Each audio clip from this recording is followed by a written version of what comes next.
a todos e a todas. Sou a professora Érica Souza, professora do Instituto Federal de Educação, Ciência e Tecnologia da Bahia, Campus Irecê. Estamos realizando, durante as atividades educacionais não presenciais emergenciais AEMPES, o primeiro festival online de cultura corporal do IFBA Campus Irecê 2021, o qual foi construído na primeira unidade em conjunto com os estudantes das turmas dos cursos de curso técnico integrado ao ensino médio em biocombustível, informática e eletromecânica. O festival ele teve o objetivo de trazer essas atividades pedagógicas para ampliar e qualificar, né, o ensino no desenvolvimento da cultura corporal. Gostaria de agradecer de antemão a presença de todos os estudantes, em especial da professora convidada Josiane Clímaco, que hoje falará sobre os jogos e as brincadeiras de matrizes africana. A professora Josi, ela vai resgatar, né, o que trabalhamos aí no encontro anterior, trazer esses fundamentos ontológicos também e tratar especificamente da temática de jogos de matrizes africanas. Atividades, e aí só para dois webinários. O primeiro foi realizado no dia 8, no sábado anterior, onde apresentamos as danças de matriz africana. Hoje, dia 15, das 10 às 11, teremos o segundo encontro intitulado Jogos e Brincadeiras de Matrizes Africanas. Então, como no primeiro encontro, eu fiz também uma breve apresentação da professora Josi, só para resgatarmos aí quem é Josiane, essa mulher preta, mãe sambista, dançarina, mestre e doutoranda em educação pela UFBA e professora de educação física da rede estadual do ensino da Bahia. Josi, muito obrigada pela sua participação. Sinta-se à vontade para começar. Gente, primeiro eu quero dar bom dia, saudar vocês, né? Almejo que todas, todos e todes estejam bem. Vou fazer uma pergunta, todos estão me ouvindo bem? A minha fala está travando ou não? De jeito nenhum. Estou vendo o chat bem agitado. Não está travando não, viu? Então, beleza. Então, é porque o chat está agitado. Ok, obrigado. Bem, hoje eu quero resgatar um pouco, vou ser bem breve, o meu primeiro ponto. É o resgate da nossa última aula. Nesse resgate do nosso webinário de danças de matrizes africanas, é que nós falemos, né, de tudo que tange a cultura corporal de matrizes africanas. Eu expliquei esse conceito para vocês e todo patrimônio sócio, histórico, cultural das práticas corporais que foram desenvolvidas em continente africano na diáspora. Quem é a diáspora? A diáspora somos nós. Em todas as partes do mundo, onde o povo africano foi levado enquanto escravizado, principalmente no modo de produção escravocrata e na transição do capitalismo, e perpetuamos até hoje. Então, a gente tem que entender que todo o patrimônio sócio-histórico, cultural, ou seja, o conhecimento filosófico, científico, artístico, religioso, ele não é estanque. Ele se desenvolve com a humanidade. Então, diante disso, cultura corporal de matrizes africanas, que a gente quer dizer, partindo da abordagem da educação física que a gente defende, que é a abordagem crítico-superadora, e vem desse livro, Metodologia do Ensino da Educação Física, que fará 30 anos agora em 2022, é um estudo que não fica estagnado em 1992, quando ele é escrito. É um estudo que continua a partir do grupo de pesquisa LEPEL. Então, a gente tem que entender, já que eu estou falando para um grupo, não de professores, mas de estudantes de ensino médio e que compõem o ensino integrado profissionalizante, técnico. E vocês estão indo para a vida, para o mundo do trabalho. Érica caiu, mas a gente continua. Então, assim, essa questão do mundo do trabalho, vocês terão acesso a pessoas negras e não negras. Então, por que a gente defende que no ensino deve-se ter o debate da educação para as relações étnico-raciais? E a educação física, ou seja, o componente curricular da aula de educação física, ele vai contribuir para esse debate acerca da educação para as relações étnicos raciais, do ensino da história e da cultura africana e afro-brasileira, ou seja, de matrizes africanas, a partir das suas práticas corporais. Então, na semana passada, nós falamos sobre as danças de matrizes africanas, e eu apresentei para vocês os fundamentos ontológicos.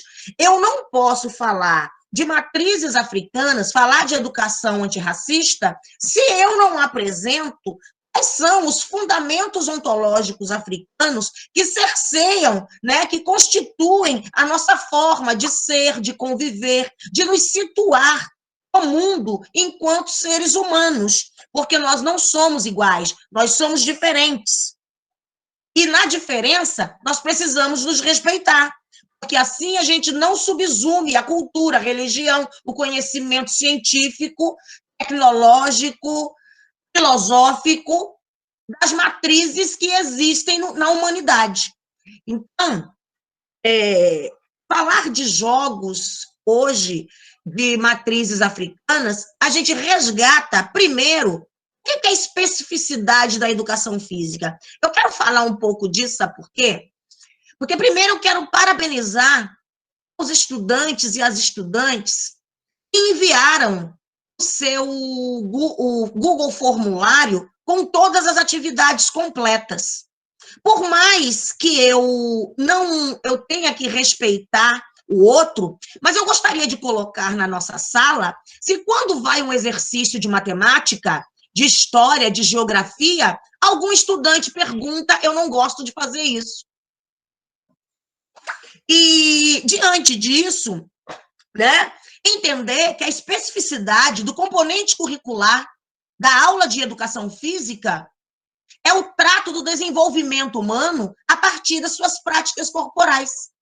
Então, a gente precisa, né? É específico da natureza da educação física, que o estudante, ele também mergulhe nesse universo, essa estudante ou esse estudante, mergulhe nesse universo da aula de educação física, entendendo que ele será avaliado também por essas questões. Então, a gente faz coisas que gosta e que não gosta. E que a educação física trata-se também de uma área do conhecimento científico.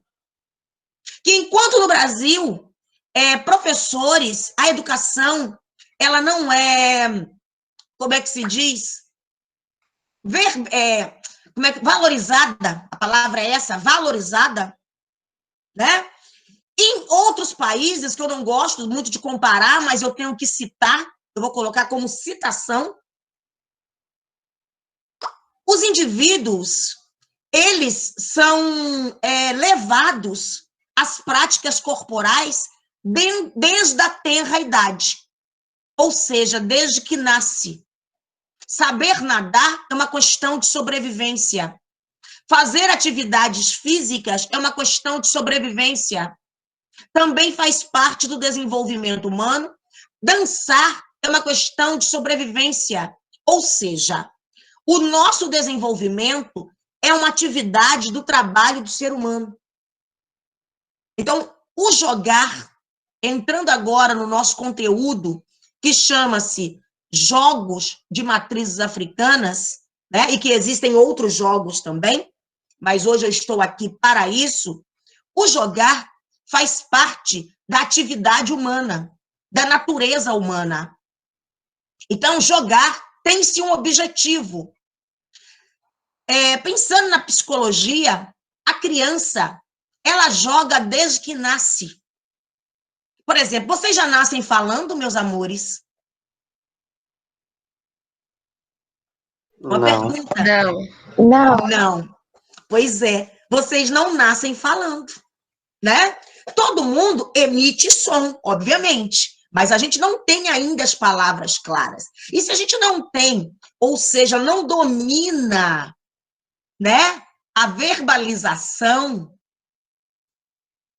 explícita das palavras, a gente tem que criar mecanismos para poder se comunicar. Então, a criança, quando ela quer alguma coisa, por exemplo, como é que uma mãe sabe quando uma criança tem fome?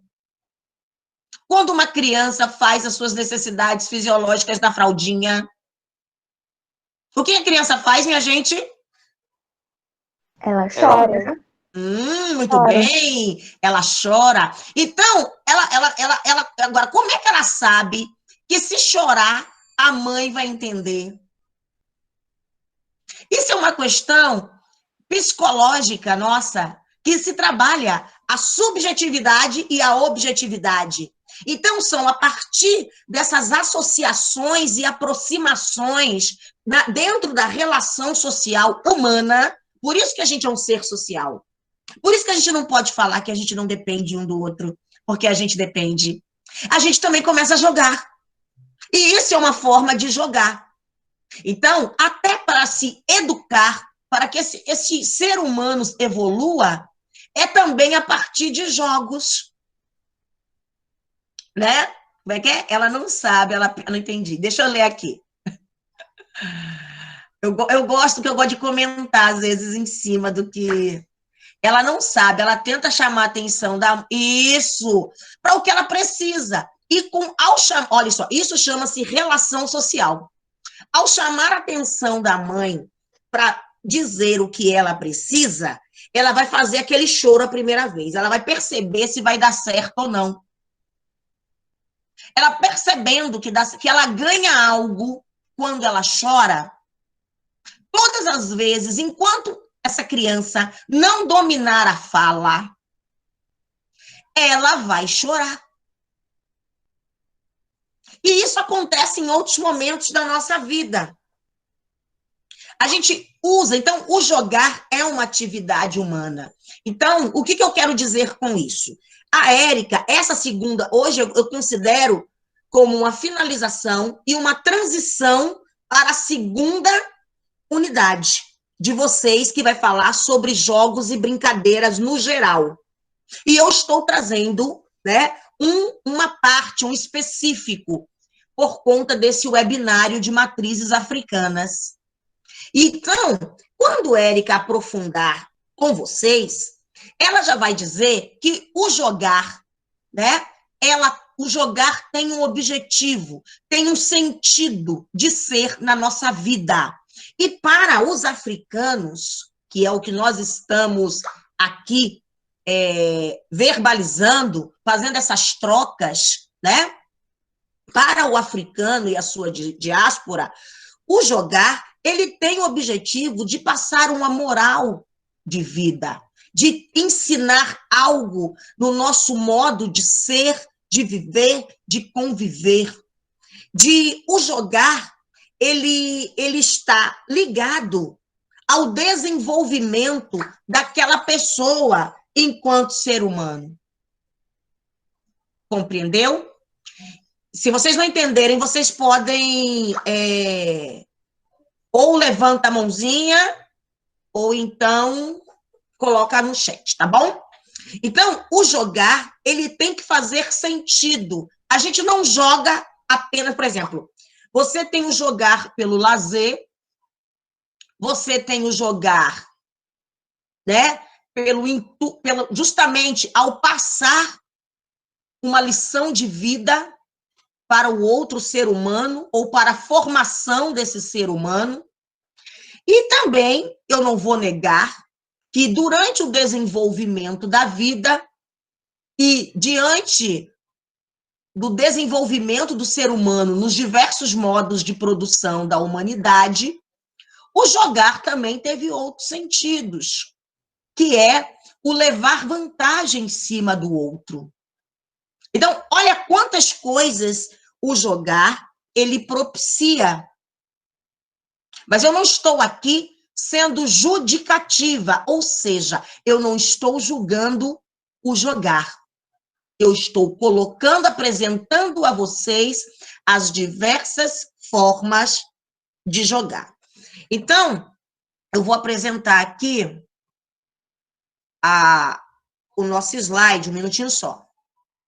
Então, é o seguinte, como eu disse, né, jogos e brincadeiras de matrizes africanas, a gente tem o continente africano, e nessa figura do continente africano, eu quero demonstrar, né, que são, atualmente, são 54 países, a África é dividida entre África, vou falar uma divisão, assim, mais simples, né, eu vou colocar como a norte-saariana, a saariana e a subsaariana.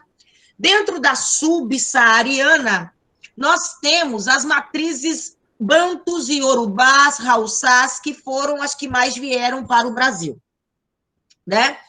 E por que ensinar a questão das relações étnicos raciais? Eu gostaria de mostrar para vocês 2 exemplos. Vamos lá. Então, assim, eu estou trazendo aqui a foto de um livro didático que chama-se Formando Cidadãos. Esse livro era para um grupo de crianças de 3 anos. E por quê, Josi? Por que você está mostrando isso para a gente, que nós somos alunos do ensino médio, técnico, né? É simples, porque vocês passaram por isso. Então, eu gosto de falar e gosto de dar a prova. Hoje está se falando que é o Dia da Família. Todo mundo está comemorando o Dia da Família. E eu comemoro o Dia da Família. A família em todas as suas instâncias. Certo? Ai, meu Deus, estou travando. A família em todas as suas instâncias. Então, esse livro, Formando Cidadãos, ele traz uma abordagem altamente racista e subalternizante. E eu vou mostrar aqui um exemplo para vocês. Dentro do livro existe, trabalhando com crianças de 3 anos, olha como é que a gente, através do ensino, induz uma criança ao racismo e à subalternidade. Pessoas que trabalham na escola, cubram o pontilhado que liga a cada profissional. Vocês estão vendo 3 mulheres, correto? Correto.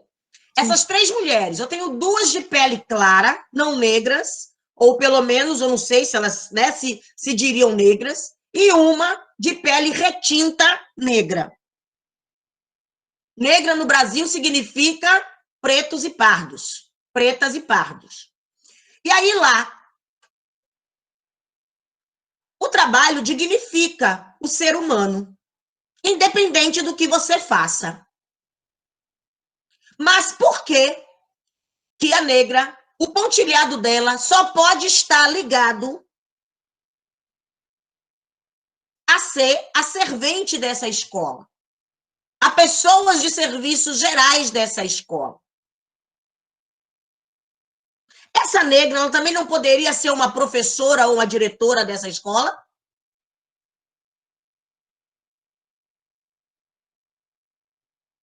É uma pergunta, gente.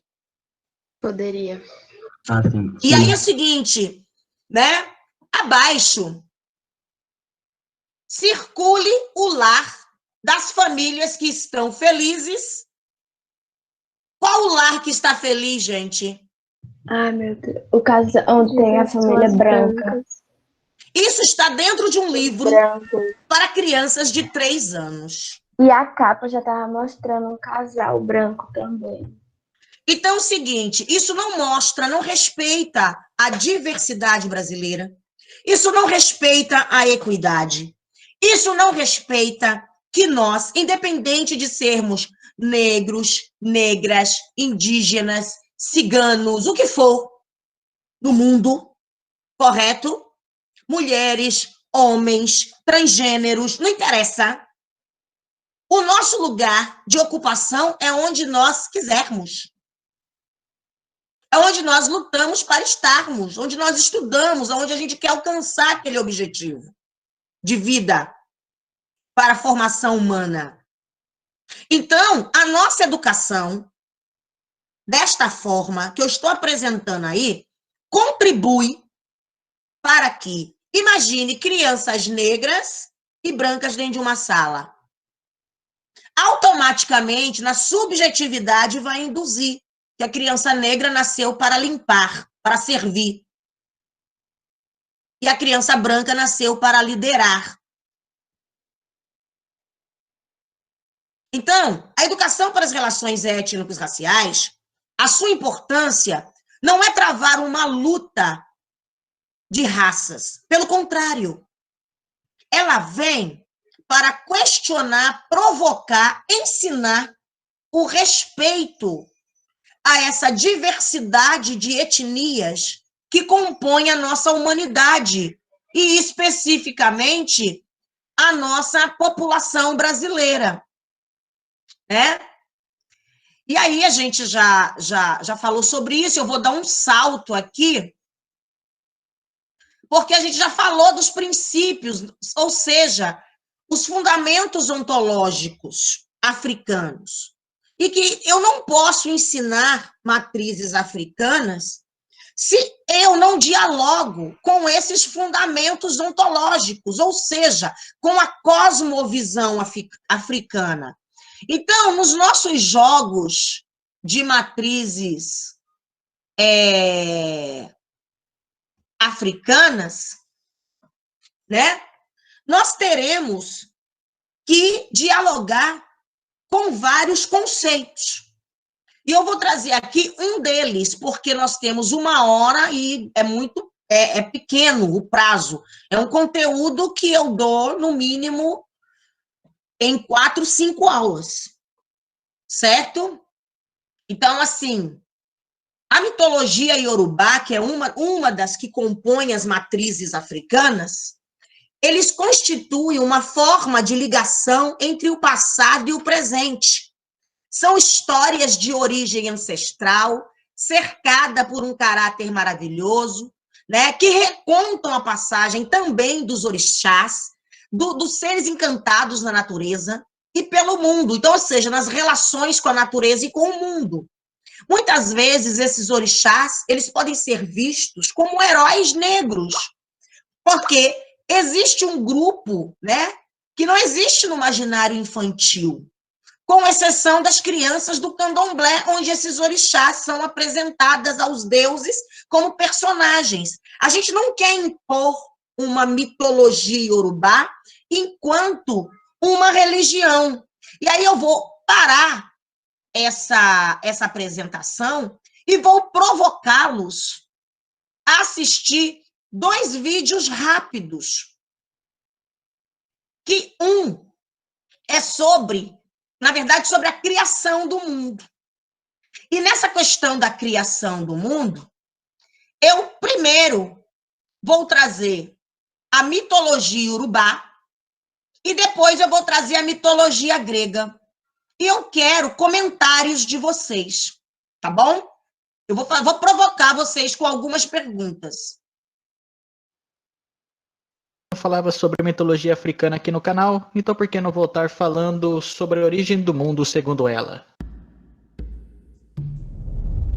Um deus muito importante nesse conto é o Oxalá, só que ele também recebe outros nomes, como por exemplo o Batalá, Orixanlá e Oxalufã. Mas nesse vídeo eu acho que eu vou chamar ele mais por Oxalá, mas caso vocês escutem eu falando outros nomes, tá aqui o motivo. No começo, o mundo era pantanoso e cheio de água. Não existia ninguém e não servia para nada. No céu ficavam o Olorum e os orixás, que às vezes desciam na terra pantanosa para brincar. Eles desciam através de uma teia de aranha que ficava presa no nada. Não existia homem e nem terra firme. Um certo dia, Olorum chamou Oxalá para uma conversa e disse para ele que ele tinha a ideia de criar terra firme lá embaixo e pediu para o Oxalá fazer isso. E sendo assim, o Olorum deu uma concha com terra, uma pomba e uma galinha para o grande orixá. O Oxalá desceu até a área pantanosa e colocou ali a terra, e sobre ela colocou a pomba e a galinha, que começaram a ciscar, espalhando a terra firme por todo o lugar. Oxalá então, pensando que tudo tinha terminado, resolveu voltar até Olorum e contar tudo o que tinha acontecido. E o Olorum, sabendo das coisas, resolveu mandar um camaleão lá embaixo para ver como as coisas estavam. Só que o camaleão nem sequer conseguiu andar na terra porque ele ainda não era firme o suficiente. Ele voltou até o Olorum, disse para ele que a terra era grande, mas não seca. Mas a segunda vez, aí sim com a terra seca, ele disse que dava para viver lá embaixo. Esse lugar mais tarde viria a ser chamado de Ifé, que significa ampla morada. Oxalá depois acabaria tendo que voltar na terra para colocar as plantas, as riquezas e os alimentos para o homem. E foi ali, em Ifé, durante uma semana de 4 dias, que Oxalá criou o mundo. Tem algumas outras histórias que mudam um pouquinho a história de criação do mundo, como é o caso dessa aqui que eu vou contar, que também envolve a criação do homem. No começo, existiam o Olorum, que era o senhor dos céus, e o Olokun, que era a dona dos oceanos. Juntos eles tiveram 2 filhos, o Orixalá, que era também chamado de Obatalá, o Oxalá, e o Odudua, que era o mais novo. O Olorum deu para o Obatalá o dever dele criar o mundo, e sendo assim, o Obatalá foi até Orunmilá para ver como seria a criação. O Orunmilá disse para ele que seria melhor se ele fizesse algumas oferendas, para melhorar o sucesso da criação, só que o Obatalá resolveu confiar no seu próprio poder. O Dudua, que observava tudo, também acabou consultando Orunmilá, e percebendo que se seguisse as dicas ele teria a chance de ser o líder do novo mundo, ele acabou pegando a oferenda, que eram 400.000 correntes, um pombo, uma galinha e um camaleão. Chegando o dia da criação, o Oxalá foi até o caminho da fronteira do além, onde o Exu era o guardião. E como o Oxalá acabou não fazendo a oferenda, o Exu se sentiu magoado e resolveu se vingar dele. O Oxalá chegou até perto de uma palmeira e acabou tocando nela com um bastão. Essa palmeira acabou saindo muito vinho e ele acabou bebendo. Acabou ficando bêbado e dormindo ali mesmo. O Dudua, que observava tudo, foi até o Olorum e contou tudo o que tinha acontecido. E nisso, o Olorum, observando que o Dudua tinha todas as oferendas, acabou passando para ele a missão de criar o mundo. O Dudu então juntou as 400.000 correntes e fez uma só, descendo sobre o mar. E sobre o mar ele colocou a terra, e sobre a terra a galinha. A galinha começou a ciscar, expandindo toda a terra. E ali mesmo o Dudu exclamou Ilê em fé, que significa a terra se expande. Depois ele soltou o camaleão para ver se a terra era firme. Enquanto Oxalá dormia, o Odudua ia para a terra. Quando Oxalá acordou, ele acabou indo até o Olorum para contar o que aconteceu. Só que o Olorum já sabia e disse para ele que ele tinha perdido a oportunidade. O mundo já tinha sido criado. Como castigo, Oxalá e seus descendentes foram impedidos de beber vinho. O dever de Obatalá acabou sendo criar os seres humanos, e através de uma modelagem de barro, ele deu a forma para eles. E o Olorum, através de um sopro, deu a vida. E sendo assim, a criação estava completa, e todos louvaram Obatalá. Dizem também que durante uma reunião para discutir como seria o processo de criação, onde o Olorum já não sabia mais como fazer, foi o Exu que deu a ideia de sacrificar alguns pombos para assim purificar algumas anormalidades. E foi daí para frente que o processo começou. Bem galera, o vídeo foi esse. Vou passar agora para vocês sobre a mitologia grega. Enquanto Josi carrega, só comentando o que a Isabela Nascimento postou aqui, Josi, nos comentários. Eu trabalho com crianças e sempre eles vão se referir ao lápis de cor para pintar a pele. Ele se refere a um tom super claro como a única forma correta de se pintar. Sempre explico que aquela cor não pode ser considerada um tom de pele único e apresento outras cores que eles podem usar. E é por isso que a gente, hoje já existem lápis de cores, né? De várias tonalidades da nossa epiderme. Só que, infelizmente, os valores ainda não são, né? Não chegam nas nossas escolas, os valores às vezes não são acessíveis, a depender do tipo de projeto que se trabalha.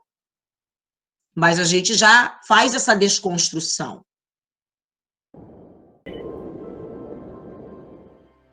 No início, só existia o caos. O mundo era formado por uma massa confusa, onde todas as coisas já existiam. mas se encontravam completamente misturadas, formando um grande vazio de sentido. Este período caótico durou muitas eras. Foi quando Gaia e outras divindades primordiais começaram a colocar ordem onde antes só havia o caos.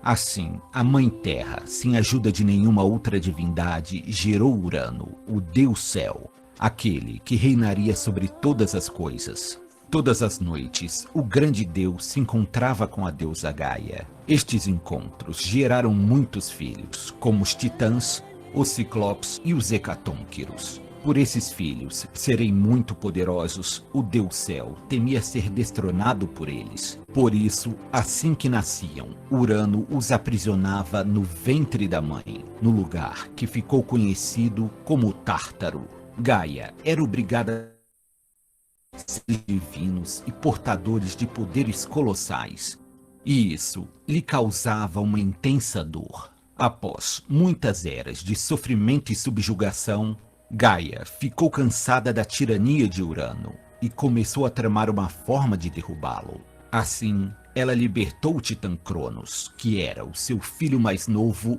e o mais ambicioso, e suplicou para que ele a libertasse da tirania de Urano e que Cronos tomasse para si o direito de reinar sobre o universo. O ambicioso Titã aceitou a difícil tarefa imposta por Gaia. Para realizar esta missão, sua mãe lhe entregou uma foice de diamante. Então Cronos partiu para o Palácio Celestial de Urano. Lá, ele encontrou seu pai dormindo sobre uma nuvem. O Titã se preparou para desferir o golpe fatal. Cronos acertou os testículos do Deus Céu com um golpe certeiro.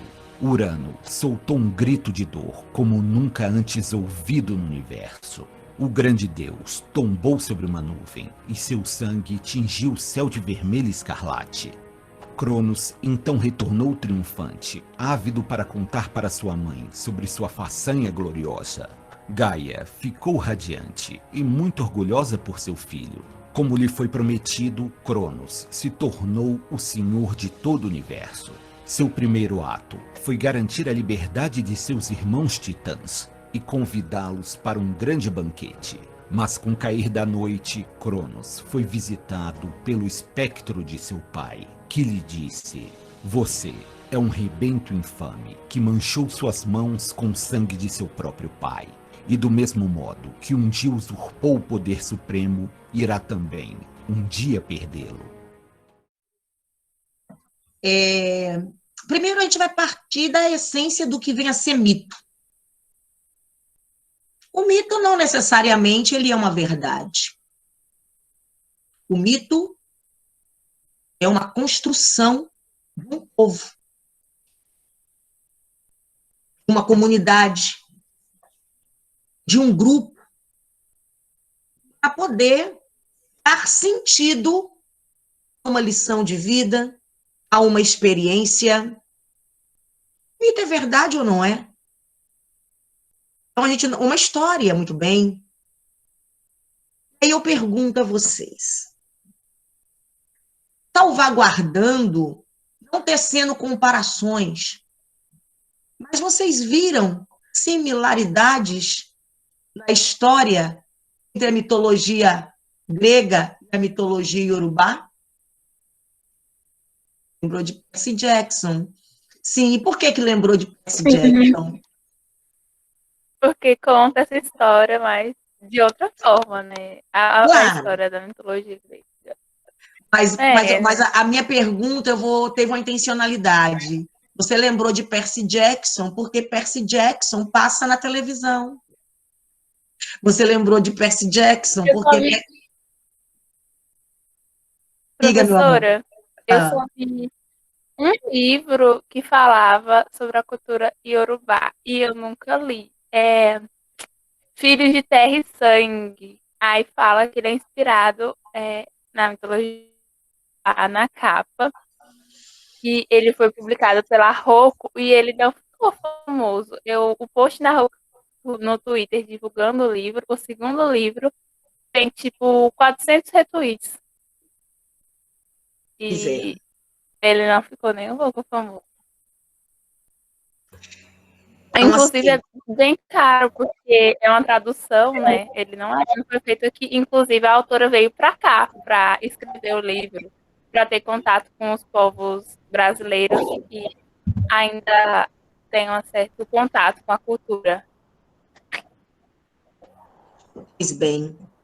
Então, assim, o que eu quero falar, mostrar aqui, que a cultura africana, ou seja, a mitologia africana, nesse caso, que é o que nós estamos discutindo rapidamente, ela não é passada, transmitida com a naturalidade que deveria ser.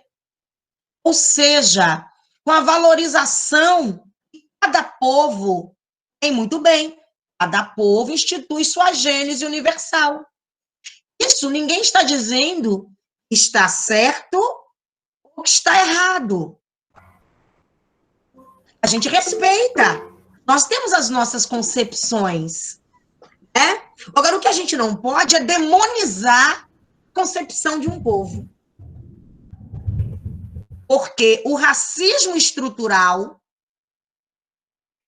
ele traz o institucional, o religioso, o cultural e assim sucessivamente, e faz com que nós discriminemos a cultura do outro. E assim, o que acontece? Isso torna-se tão naturalizado dentro da nossa sociedade que a gente consegue, mesmo, vamos supor, tivesse a minha concepção, a minha religião, mas eu consigo assistir Percy Jackson, e não digo que é coisa do demônio, mas eu vejo um vídeo sobre explicando, por exemplo, a gente aqui poderia trazer um vídeo sobre as deusas e os deuses africanos e os deuses gregos também. E vocês viriam muitas similaridades. Né? Então, assim, o que eu quero dizer, a gente não está aqui falando do filme, contexto, não estou discutindo isso. Eu estou discutindo que, independente se a obra é boa, se não é, se a fotografia do filme é boa, se não é, não estou discutindo isso. Eu estou discutindo que as pessoas conseguem assistir tudo de mitologia grega e outras mitologias, até as orientais, asiáticas, né? E não demonizar, mas quando vem um filme, por exemplo, se nós passássemos aqui O Jardim das Folhas Sagradas, que é de um diretor baiano, do Paula Ribeiro, que fala da luta dos terreiros e a preservação da natureza, que fala sobre o rei Ossan. As pessoas iam demonizar, porque não tem ainda essa consciência crítica. Da mesma forma que assistir Besouro. Quem aqui já assistiu Besouro? Eu. Fala sobre a capoeira. Ai, é muito bom. Ótimo. Mas todo mundo entendeu que o trato da capoeira, ele vem na encruzilhada, trazendo o personagem de Exu o tempo todo no filme? E eu bato palmas para quem assiste não demoniza e não passa o filme de forma pejorativa. Então, é isso que a gente está trazendo aqui. E aí, como que a gente pode utilizar, né? Utilizar não. Os jogos e as brincadeiras, e não é utilização, ele não é meio. Para a educação física, é conteúdo. Ele pode ser meio para outras disciplinas. Para a educação física, jogos e brincadeiras, tem no YouTube. Pode assistir lá, Besouro. Para a educação física, meu Deus, 5 minutos. Para a educação física, jogos e brincadeiras são conteúdos. Então, o que a gente, né, falando das matrizes africanas, vai trabalhar? Eu vou mostrar exemplos de jogos para vocês aqui agora. E depois vamos abrir para perguntas e as nossas propostas. Então, a gente tem jogos africanos que, por exemplo, eu vou trazer um exemplo aqui, mas tem vários, e que estarão dentro do Google Formulário que a Proérica vai enviar para vocês. Aqui eu trouxe... Ai, Josi, parou a apresentação, gente? Parou, né? Parou. Então, eu vou mostrar para vocês que é o Xíssima, né? E aí o Xíssima é um dos jogos. Tem o Ioté. Então, eu estou trazendo jogos africanos que já têm uma natureza africana, que já têm uma historicidade e que já tem, quer dizer, ou seja, a sua ontogênese. Então, o Xíssima, o Ioté, o Mancala, ou a Mancala, são jogos que já são constituídos dentro de uma cultura africana. O que acontece? Então, o Xíssima, o Ioté, a Mancala, né? A Mancala, eles já são jogos que têm uma ontogênese, mas não só esses. Tem outros também. Estou te dando alguns exemplos e que a gente... nós teremos, como é que se fala? Dentro se nós jogarmos no YouTube, tem a forma de jogar, já são formas de jogar que já estão lá delimitadas. Isso não impede da gente desconstruir essa forma de jogar e adaptar. Afinal de contas, jogos e brincadeiras são adaptáveis à nossa realidade de vida. Isso é o grande norte dos jogos e brincadeiras. As regras, elas não são fixas. Existe uma proposição inicial de regras fixas, mas isso não quer dizer que os participantes desse jogo e dessa brincadeira não podem discutir, né, e poder novamente reorganizar essas regras. Por isso a diferença entre jogos e esportes. O esporte, ele tem uma regra fixa, ele tem uma regra delimitada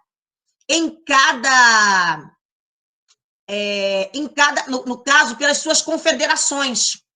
Enquanto os jogos e as brincadeiras, não. Por exemplo, a gente joga baleado. O baleado que se joga aqui no Nordeste é chamado de queimada no Sudeste, no Rio de Janeiro. Então, a gente vê que o nome diferencia. As regras podem ser diferenciadas. Quem é baleado ou quem é queimado vai para a zona de baleado e não pode voltar mais. Tem gente que joga, desde que ele baleie outra pessoa, ele pode ter vida e retornar ao time. Então, isso é para mostrar para vocês que jogos e brincadeiras, eles são de formas que podem ser reverberados. Então, dentro dessa mitologia iorubá, vocês verão que nós podemos apresentar um jogo da memória utilizando os orixás, fazendo cards de orixás, e nós vamos enviar para vocês esse material. Existe já um jogo da memória já construído. Eu já construía isso com meus estudantes, mas uma outra colega, ela fez isso na dissertação dela de mestrado, né? E trouxe... Hoje ela montou esse jogo na internet, vocês podem baixar as cartas na internet e trabalhar. Esse jogo da memória, ele pode ser um jogo de pergunta e de resposta para trabalhar o fundamento ontológico da memória, da oralidade, da ancestralidade. Nós podemos trabalhar com símbolos adinkras, né? Os símbolos adinkras, eles são símbolos que você pode fazer enigmas. para descobrir qual frase é. Primeiro você coloca os símbolos, apresenta os símbolos às pessoas, e você pode fazer com que esse grupo monte frases com os diversos símbolos adíncras, e eu vou mandar isso para a Érica, enviar esse material a vocês. Então, nós temos várias opções de jogos e brincadeiras de matrizes africanas que nós podemos jogar com os nossos colegas, na nossa família, com os nossos irmãos, com os nossos priminhos, com quem que a gente estiver dentro de casa agora. E que ele vai ter um sentido de passar. Eu vou te enviar outros jogos também, tá, Érica? Que eu peguei outros aqui. Então, então, assim, isso é maravilhoso. E como eu sou professora da educação básica, na escola pública, eu também gosto de fazer com que os nossos estudantes construam esses jogos. Numa aula presencial, eu levo materiais que podem ser, como é que se fala? Reaproveitáveis, né? E esses materiais são utilizados para a gente montar jogos. Eu posso transformar o jogo do Ioté, do Xíssima, um jogo da velha Adinkra, como um jogo humano, utilizando vocês como peças. Então, são 1000 possibilidades que os nossos jogos podem apresentar. Professora, como é que eu ando na casa para poder mudar o jogo da velha? Eu vou lhe fazer perguntas sobre o universo da história e da cultura africana, que nós já tenhamos estudado na nossa unidade. Eu posso fazer uma ação interdisciplinar com o professora de história, de geografia.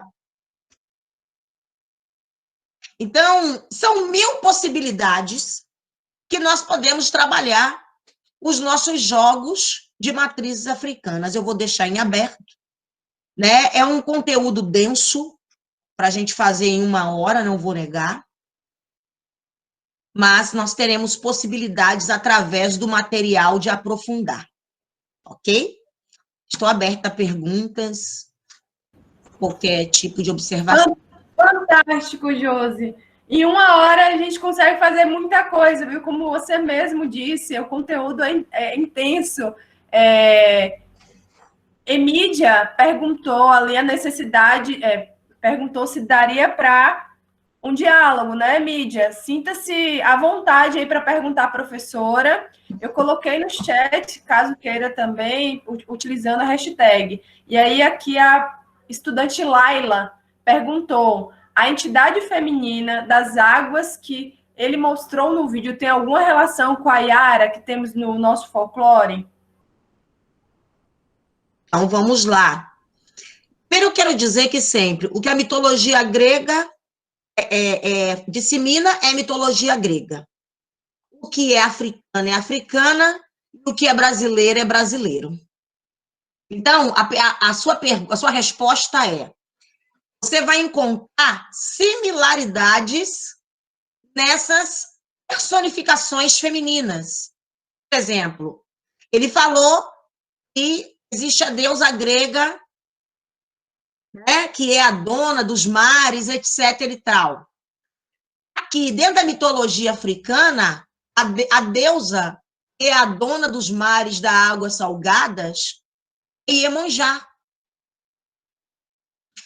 A Yara, ela já trabalha, ela já é uma personificação dentro dos mitos afro-brasileiros e indígenas.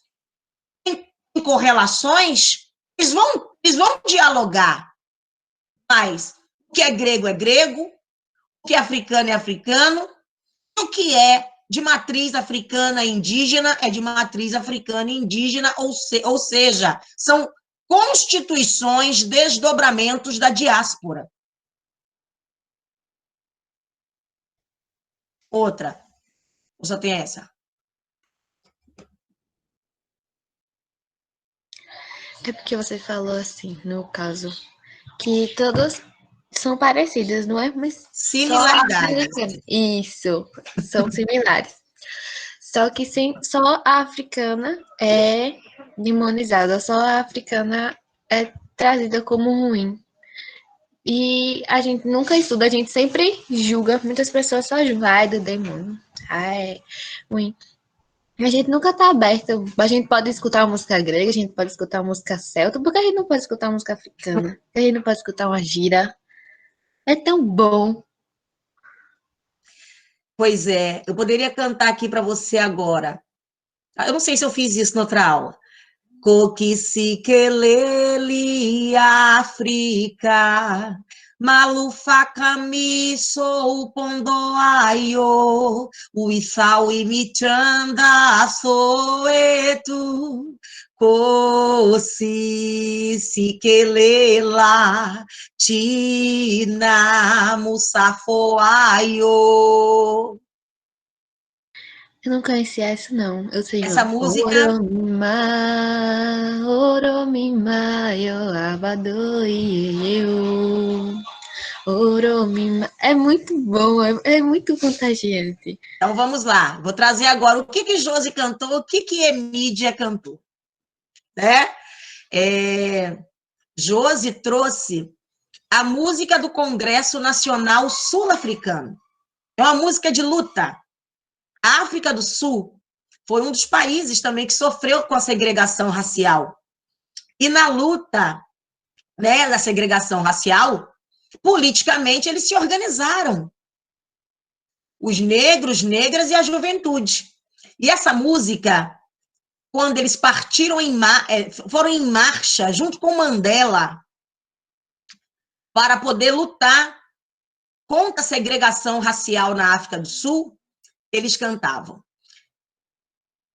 Deus abençoe a África, Deus abençoe a nós todos. Está na língua Xhosa, certo?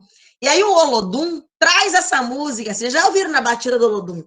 Vocês botarem lá no YouTube, Olodum, hino do Congresso Nacional Sul-Africano. Ainda tem o segundo da juventude. Sobashira balalekaya, sapuma sanguena somanziomanzue.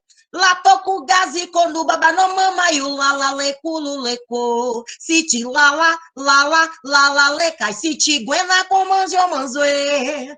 Latoku gazi konuba banomama yulala kululeko. Então, assim, isso é a juventude cantando. E aí, eles, como são guerreiros Zulu, eles iam mostrando a corporeidade dele, trabalhando, a alegria africana de ser, né?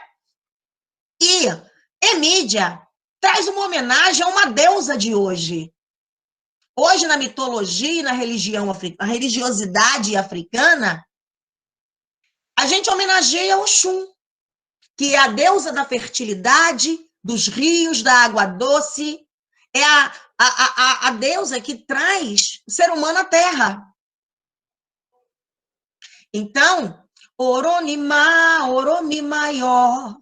Então, Oronimá, Oxum, deusa maior, Oxum, que me dá vida com suas águas, Oxum, que me denga, que me acarinha.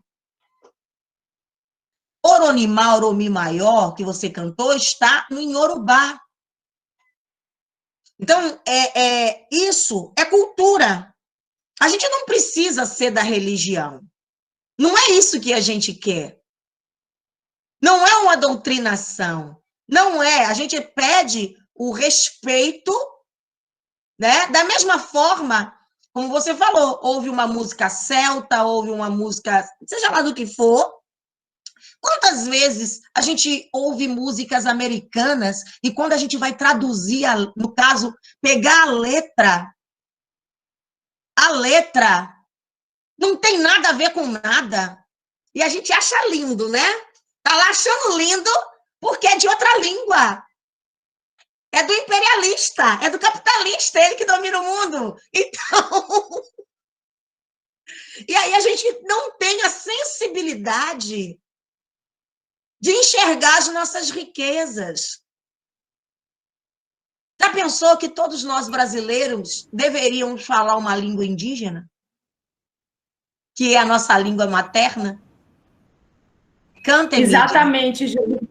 Eu tô imaginando aqui, gente, se essa aula fosse no presencial, o quanto estaríamos aproveitando bem mais. Tá? Quando eu falo nativa, que é a nossa língua mãe, mas é uma língua indígena. Indígena. Tá? Uma língua indígena. Eu quero dizer que a língua mãe, né, do Brasil não é o português de Portugal. O português que nós abrasileiramos aqui, que nós adotamos, foi porque ele nos colonizou. Diferente de nós, em África, os africanos, eles falam a língua dos colonizadores, todos eles sabem falar, a depender da inglês, português, francês, holandês, mas eles também falam a língua da terra deles. Em África, eu falei na outra aula, são mais de 2.000 línguas, para que não usem mais a palavra dialeto, e nem use a palavra tribo. Nós estamos desconstruindo isso com essas aulas. Então, nós temos grupos étnicos, nós temos nações, civilizações, e nós temos línguas. E a nossa língua materna brasileira, isso deveria... Isso. Mas é óbvio, também foi dito na outra aula que a educação, né, não foi constituída de forma igualitária ou com equidade e que respeitasse a diversidade brasileira. A educação foi constituída sob a égide do colonizador. Eu vou enviar também um podcast que saiu agora essa semana, eu estou muito feliz, sobre educação antirracista, e a educação física estará representada por mim, o Grupo Lepel, num trabalho da UFRJ, sabe, de uma brava guerreira, e ela é professora de história, mas ela me entrevistou, não só a mim, como ela entrevistou professores de biologia, de educação física, e pôde trazer esses exemplos de como nós podemos contribuir para desconstruir esses estereótipos e o racismo dentro da nossa sociedade. Canta, Emídia. Exatamente, Josi. Cadê a Emídia? Eu não sei se ela está na sala ainda. Aí, pronto, abre o microfone. Ótimo. Josi, você me ajuda? A mamãe Oxum. Tá. Eu vi mamãe Oxum na cachoeira, sentada na beira do rio, colhendo lírio, colhendo lírios, lírio-ar, colhendo lírio pra ajeitar o seu congá. Colhendo lírios, colhendo lírios, lírio-ar, colhendo lírios para enfeitar. Eu estou muito emocionada. É tão lindo a gente cantar isso aqui sem ter vergonha, sem ter medo de ser feliz. Maravilhosa. Fala para vocês, gente. Ai, parabéns, arrepiei, Josi. Estou arrepiada. Emídia, que voz maravilhosa, minha querida. Ó, Josi é campista, viu? Josi é craque aí. Os meninos estavam falando aqui em relação à voz. A sua voz também é muito linda, maravilhosa. Muito obrigada. Gente, que momento. Que momento. A gente não tem mais o que falar. Não é, Josi? Não, esse momento está sendo valiosíssimo, gente do céu, para além, né, do conteúdo tratado, mas a questão mesmo da nossa cultura. E essas vozes aí, Emídia, é sua fã, viu? Então, Josi, agora a internet... eu quero que você fale aqui alguns comentários, Jaine. Depois você sempre coloca os comentários, eu lembro. Sim, lá na frequência, e aproveitando, quem não acessou a frequência, o link está disponibilizado no chat. Isso, assim, desse respeito, sabe? Porque eu respeito todas as matrizes, independente da sua religião, independente da sua etnia, independente da sexualidade, né? Então, hoje a gente está trabalhando com um conceito de interseccionalidade, intersetorialidade e transgeneridade. São 3 conceitos que a gente tem que trazer dentro das nossas aulas para que nós possamos nos respeitar uns aos outros. Exatamente. O lugar da escola é de formação humana. Formação humana é de evolução. Ézio colocou ali, Josi, no chat, então, quando estava falando das línguas, né? Então, era para ter ensinado a indígena e não inglês, espanhol. Aí eu falei com ele em relação ao acesso. Seria muito importante termos o acesso, né? Então, a indígena é negada, como a história, né, africana e afro-brasileira, que precisou de uma lei para ser obrigatória. Então, veja como a aula de hoje mostrou essa relevância, né? A extrema relevância que tem em estar tendo esse acesso, em contar essa história que é silenciada, né? Aí, por várias gerações. Eu mesmo não tive essa oportunidade no ensino médio, no ensino básico, que vocês estão tendo. Então, e foi silenciada de maneira intencional. Então, imaginem o acesso que, caso tivéssemos, né, com a língua indígena, ou espanhol, ou inglês, porque não temos esse acesso, né? A gente tem alguns resquícios ali, eu pelo menos fiquei no verbo to be no inglês. Então, é muito interessante que não fique apenas na disciplina de educação física, mas as outras disciplinas também trabalhem com essas questões, né, da nossa cultura e trazer essa história africana, afro-brasileira, né, para a gente estar conhecendo a nossa própria história também. Então, aproveitando, agradecê-la, Josi, imensamente por esses 2 encontros maravilhosos, hoje com esses probleminhas, mas a gravação vou estar disponibilizando, eu mesmo vou reassistir, porque diversas vezes aqui oscilou bastante. Quero agradecê-la, quero abraçá-la, e breve. Aos estudantes, eu espero que tenham gostado também desse momento, porque foi riquíssimo. E como do encontro anterior, as palavras de ordem, né?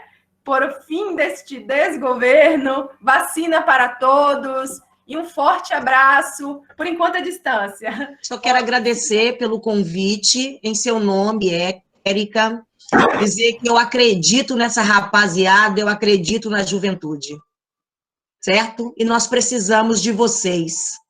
Por favor, força, a gente consegue, exatamente. A gente vai sair dessa. Tá? Seremos a gente vai sair dessa. Parabéns, parabéns. Beijão, gente. Bom dia. Uma indicação bom dia, gente. Música, Saudação às Deusas. É muito contagiante essa música, é muito boa. Minha alma brilha, cabeça erguida, meus ancestrais carrego por cada esquina. Forte vou varrer várias armadilhas, e todo meu amor é pra cuidar das minhas meninas.